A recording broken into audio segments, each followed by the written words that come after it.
¿Qué tal? ¿Cómo le va? Buenas tardes. Voy a estar en un minuto con Silvia Valverde, secretaria general de SADOP, para hablar del tema de la vuelta a la normalidad en el segmento educativo. Mire, en las últimas horas he escuchado una serie de cuestiones que realmente me tienen sorprendido de lo que se está haciendo para volver a la normalidad y que una señora que es abogada, tiene una formación, que la ministra Calcina esté permitiendo semejantes disparates para lo que se denomina el proyecto de Evo Morales de volver a la normalidad. Y entonces la pregunta que le voy a hacer a la señora Valverde en un minuto es cómo se hace para volver a la normalidad desde lo anormal. En un minuto voy a hablar con ella.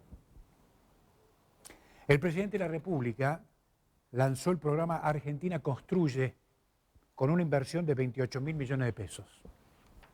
La intención es dinamizar la obra pública para que derrame sobre el aparato industrial que tiene que ver, entre otras cosas, o que rodea la cuestión que tiene que ver con la construcción. El plan, si usted quiere, tiene una perspectiva federal. Ahora, esta perspectiva federal parece ser que se termina en Salta. Digo esto porque aquí en Jujuy, el gobierno de Evo Morales está violando la ley de coparticipación federal 23.548, que impone a las provincias el deber de establecer un régimen de distribución de los fondos coparticipados. El criterio de distribución de esta plata que anunció el presidente es el mismo. Es el mismo. Esto precisamente es lo que sostiene, me parece a mí, la viabilidad del plan federal de obra pública que anunció el presidente. Pues bien, lejos de cumplir con la ley nacional, el señor Morales redobló su apuesta de carácter unitario o unitaria, forzando la sanción de una ley que se ha sancionado hace poquito, con la complicidad de la legislatura, que establece lo siguiente: la prohibición a los ya quebrados municipios a acceder a fondos de programas nacionales para financiar obra pública sin previa autorización del señor Morales. ¿Qué facultades tiene este señor para pretender manejar la plata que es para los intendentes y que va a ser distribuida con criterio federal? De manera que aquí hay una grosera violación al principio de las autonomías municipales.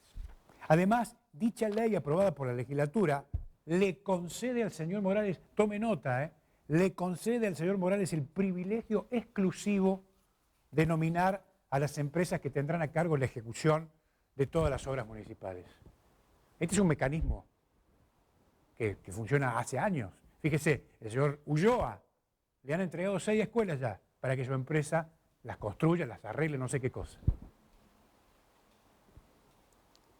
Pero la norma, sancionada con la complicidad de la legislatura, plantea otra atrocidad. Si alguna intendencia viola tal prohibición, será penada con la paralización de las obras, más una multa equivalente al 50% de los aportes mensuales que la provincia le otorga, según la cara del intendente, en concepto de supuesta coparticipación. Pregunto de nuevo, ¿qué facultad tiene el señor Morales para poner una multa del 50% sobre la precaria, miserable coparticipación que le otorga a los intendentes?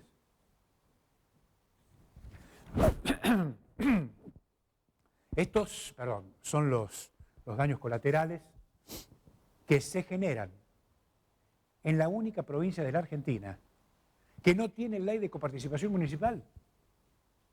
La única provincia de la Argentina. Y en este sentido, hay dos responsables. Responsables de la postración en la que están los municipios.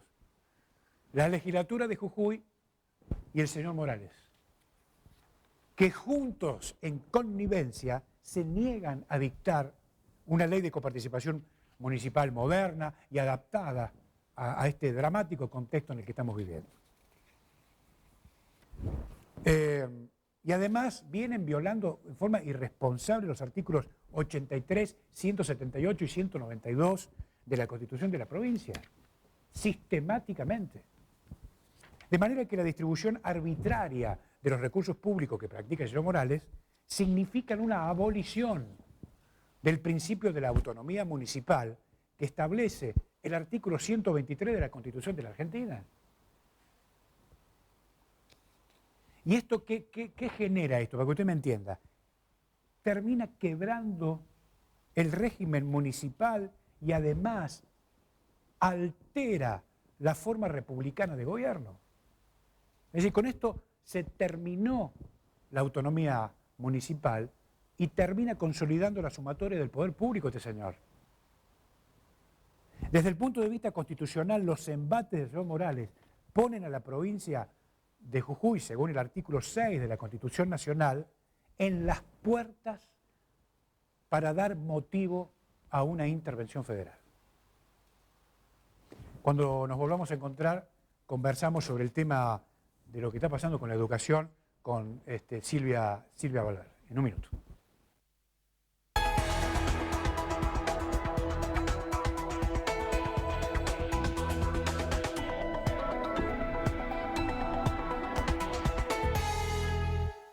Gracias, director. Gracias, muy amable. Bueno, vamos a conversar con Silvia Valverde. ¿Cómo le va, Silvia? ¿Qué tal? Gracias por venir, sé que está un poco resfriada, Sí. pero bueno, le agradezco el esfuerzo. No, muchísimas gracias a vos por la invitación. Bueno, usted sabe que me quedé pensando que en lo que está pasando con el tema de la vuelta, la famosa vuelta a la normalidad en materia de educación del señor Morales, y me pregunto esto, ¿se puede volver a la normalidad desde lo anormal? Bueno, hay varias anormalidades, tomando tus términos, en cuanto a esta vuelta como un poco apresurada.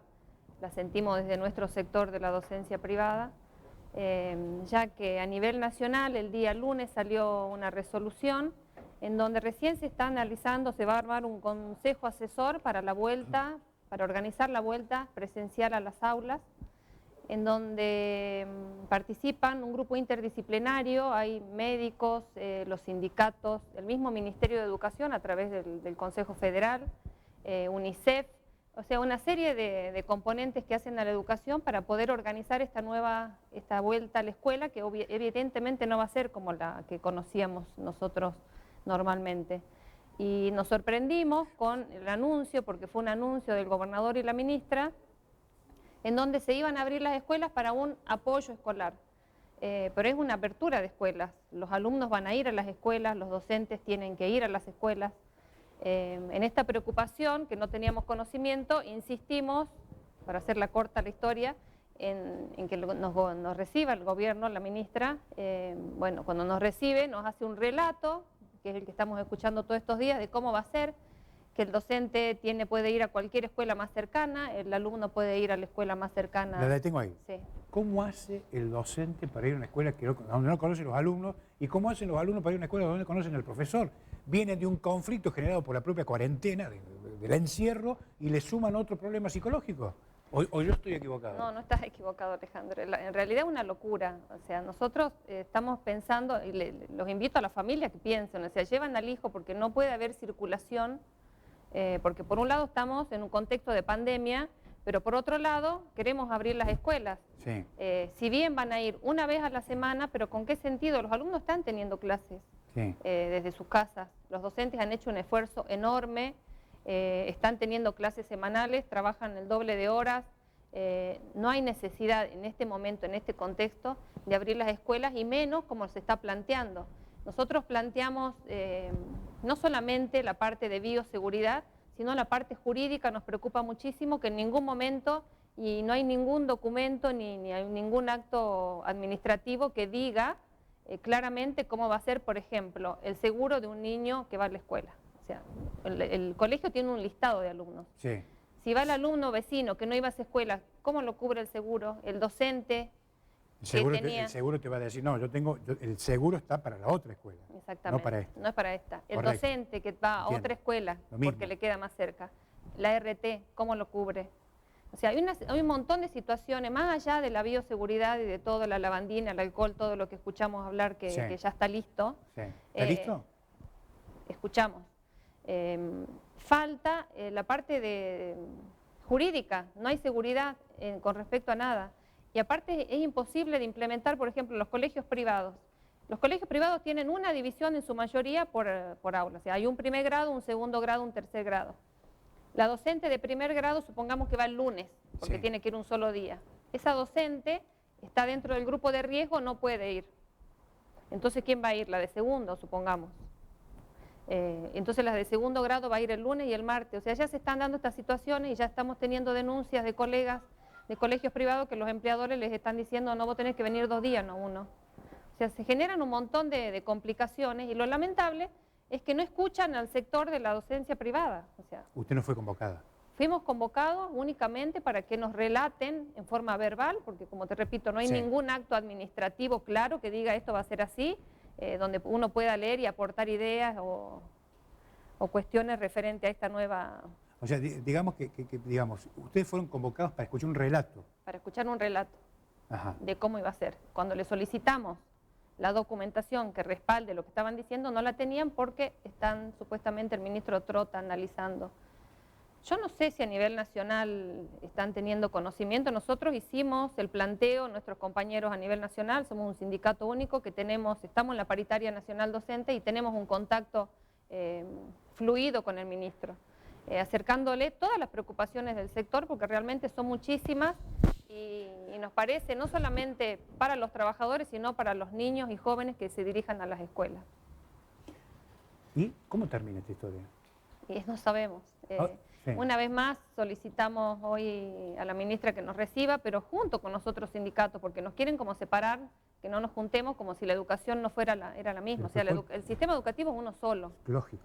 Y la gestión es o estatal o es privada, pero pertenecemos al mismo sistema educativo. Es más, el otro día lo escuchaba al ministro de Trabajo con un total desconocimiento de la legislación de la docencia privada y de la docencia en general, hablando de que, bueno, ahora que si uno quiere estar en la paritaria, cualquier sindicato va a poder pedir paritaria con el Estado. O sea, ni siquiera leyó la sentencia de la justicia que salió favorable a nosotros en el mes de marzo, pero bueno, ese es otro tema, era paritaria. Sí, entiendo. Ahora nos preocupa muchísimo más esto, que ya es en 15 días. Ahora, hoy escuchaba cosas como, por ejemplo, que le quieren sacar digamos, este suplemento por zona desfavorable a los docentes. Eso es una locura. Encima que tenemos sueldos de miseria, porque en la provincia de Jujuy no hemos tenido aumento si no era por la paritaria nacional, quitarle a un docente, porque por un lado... ¿Pero por qué se lo quieren quitar? Explíquenme. Y porque no va a poder llegar a la escuela, porque no se puede transportar. O sea, un docente que vive en Jujuy, que tenía zona desfavorable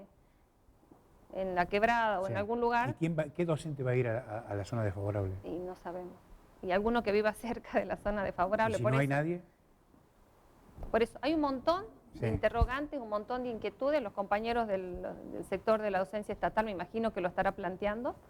Nosotros no tenemos zona desfavorable, así que mucho no puedo opinar del tema, pero sí hay muchos docentes que trabajan, por ejemplo, en un colegio en Los Perales y viven en Alto Comedero y Sí. no pueden trasladarse. Entiendo. ¿Un empleador va a permitir que ese docente trabaje, que se vaya a la escuela más cercana? No, No, o sea... obviamente.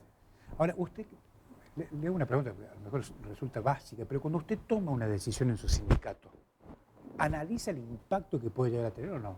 Obvio, uno analiza, consulta, habla con los expertos, o sea, no se puede tomar una decisión así porque queda muy lindo, muy amoroso, todos los términos, porque el niño quiere estar en la escuela y hay que ayudarlo porque los contenidos son los básicos, porque si la maestra no le pudo enseñar a dividir por el WhatsApp, entonces es más fácil que le enseñe, o sea, todo muy romántico, un discurso muy romántico que a los efectos prácticos no sirve, porque los niños, aparte... ¿Cuál es el apuro? Yo tengo un montón de amigos y conocidos que repitieron de curso, Claro. que le pasaron un montón de cosas durante su escolaridad y después fueron excelentes profesionales y no pasó nada. O sea, perder un año en la escuela o unos meses, no pasa nada. No es parámetro para medir el éxito o el fracaso de la profesión. Exactamente. Claro, O sea, entiendo. esta apertura apresurada me parece irresponsable, en primer lugar, y no consultada, primero con ninguno de los sectores ni de la docencia. Es más, me contacté hoy con los empleadores que están agrupados en las cámaras de los colegios privados y también fueron convocados por el ministerio para contarles esto. O sea, nunca que opinen, qué va a pasar, cómo lo van a implementar, no. para contarles que esto se va a llevar adelante. Bueno, y faltan ¿cuántos días para que empiece a...? Y son 15 días, el 29 de junio, Sí. ya comenzarían con las zonas rurales. Acá en San Salvador, el 13 de julio. Ahora, por lo que usted ha podido escuchar, ¿cómo están en general las escuelas, desde el punto de vista edilicio? Y las escuelas privadas hay mucha disparidad, porque cada una depende del empleador que tenga. Está bien, pero digo, en general, ¿estamos en condiciones? No, lo que hablo con los compañeros Por que eso. trabajan en las escuelas estatales, que No. ya están abiertas para que trabajen el personal administrativo, no están en condiciones. La zona del ramal, terrible con el tema del dengue, o sea, se nos suman dos problemas. Claro. Porque digo, se viene el frío, Sí. entonces van a tener síntomas, ojalá Dios no lo permita, pero el chico que tiene un síntoma, por ejemplo, digamos, de gripe, se lo puede confundir, tiene coronavirus, tiene dengue, tiene gripe, que se va a generar una psicosis importante. Sí. Bueno, ¿O no? Sí, obvio. Nosotros, cuando hablamos con la ministra ese día que tuvimos la oportunidad, le acercamos documentación que se está trabajando a nivel nacional, que nuestro sindicato la está trabajando. Nosotros hicimos una encuesta en el mes de abril, que se encuestaron 8.000 docentes privados en todo el país, en donde surgieron datos reveladores de cómo está trabajando el docente en esta situación de pandemia, la cantidad de horas que trabaja. Hay un montón de docentes que no tenían el material, no tienen una computadora propia, no tenían la capacitación como para llevar adelante las clases. Y son 10 puntos que estamos planteando en la paritaria para mejorar las condiciones de trabajo de nuestros representados. Por ejemplo, solicitar un plus en el pago, por el pago de internet, de electricidad, gastos que no teníamos antes. Claro. Reorganizar la tarea docente, que tenga un principio y un fin, porque los docentes hoy en día trabajan desde que se levantan hasta las 11 de la noche o más. O sea, no hay un orden. Esto es lo que no se ve. Es lo que no se ve, pero los docentes están trabajando y muchísimo. Entonces, decir una vuelta a clases cuando en realidad las clases se están dando, y no es que están perdiendo tiempo ni momentos de educación los niños, al contrario, están teniendo, se están dando los contenidos básicos de la forma que se está dando en forma virtual. ¿Y cómo está impactando esto en la psicología del docente? ¿Cómo está el docente? Bueno, ese es otro tema también, el problema de salud también salió en las encuestas muy claramente, en donde hay un nivel de estrés altísimo, porque bueno, primero nos encontramos con una forma de enseñar que no estábamos acostumbrados, que no teníamos la capacitación necesaria, que por eso nosotros solicitamos, nosotros tuvimos suspendidos durante 4 años en el gobierno de Macri, que no tuvimos paritarios, no hubo capacitación a nivel nacional, que teníamos un plan antes de capacitación a los docentes, que nosotros participábamos activamente en esas capacitaciones y demás. Se suspendieron todo tipo de capacitaciones en TICS, todas las... entonces, este momento nos encontró con un nuevo desafío, sin saber cómo hacerlo en forma desorganizada, lo hicimos porque, bueno, cada docente hizo lo que pudo con el celular, con el hijo que le ayudaba con la máquina, o sea, y mientras tanto también siendo padres, dándole clase a los hijos adentro de las casas, o sea que esto, los docentes terminaron con un nivel de estrés muy alto.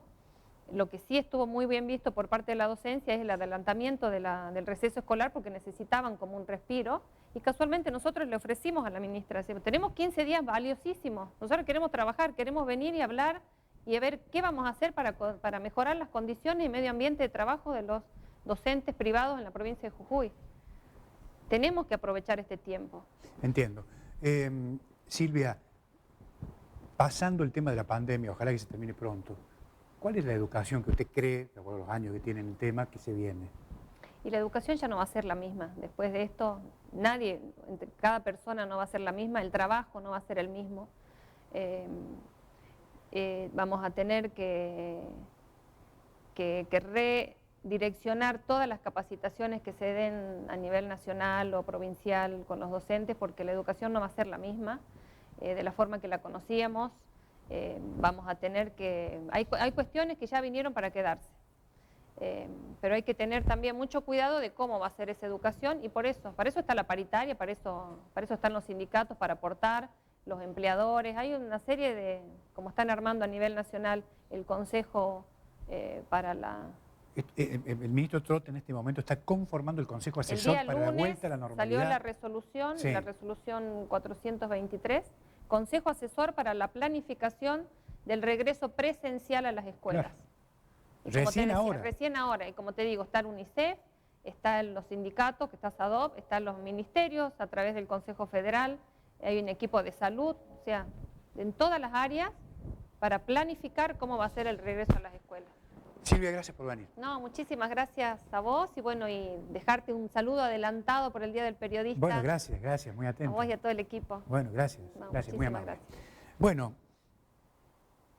usted la escuchó a Silvia Valverde, yo, digamos, tengo poco para decir, porque es una avesada estudiosa de los temas que tienen que ver con la temática de la educación.